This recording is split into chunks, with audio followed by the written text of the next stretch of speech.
Hello मेरे प्यारे दोस्तों, आप सभी का स्वागत है। तो आज की इस वीडियो में हम बात करेंगे कोशिका जीवन की आधारभूत इकाई। इस अध्याय से संबंधित जितने भी ऑब्जेक्टिव क्वेश्चंस होंगे, जो वस्तुनिष्ठ प्रश्न होते हैं, हम उनको डिस्कस करने वाले हैं।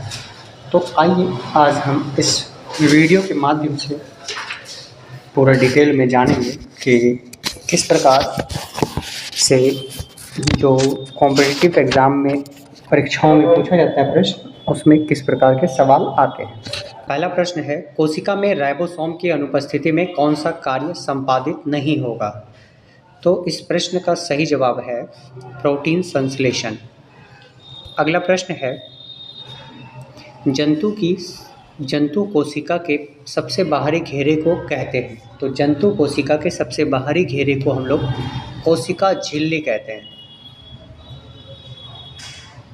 अगला प्रश्न है, वैसे जीव जिनमें केंद्रिका झिल्ली नहीं पाई जाती है उसे कहते हैं।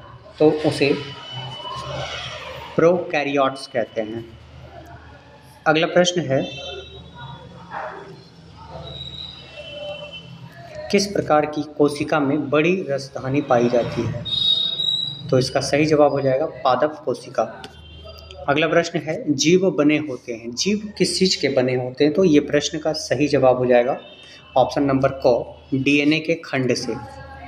अगला प्रश्न है, कोशिका के वृद्धि किसके द्वारा नियंत्रित होती है? कोशिका के वृद्धि किसके द्वारा नियंत्रित होती है?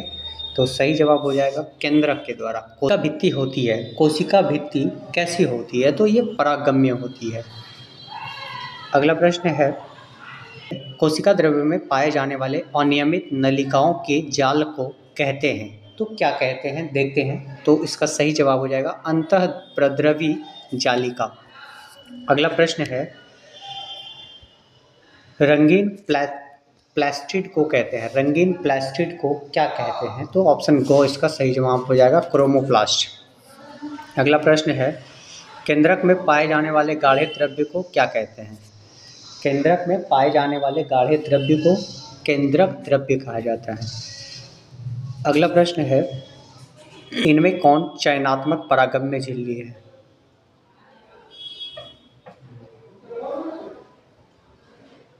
सही जवाब है ख, कोशिका झिल्ली।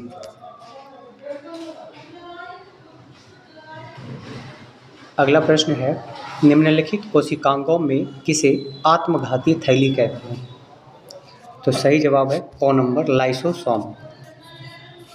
अगला प्रश्न है, पौधों में गैसों का आदान प्रदान किस क्रिया द्वारा होता है? तो इसका सही जवाब हो जाएगा ख नंबर, विसरण। अगला प्रश्न है, जब किसी जीवित कोशिका को अति पराशरी विलयन में डाला जाए तो क्या होगा? तो सही जवाब है ख नंबर, यानी कोशिका संकुचित हो जाएगी।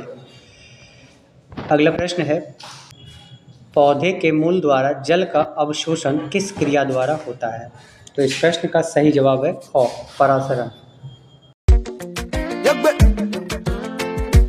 Brand new one again from Mr. D-Boy.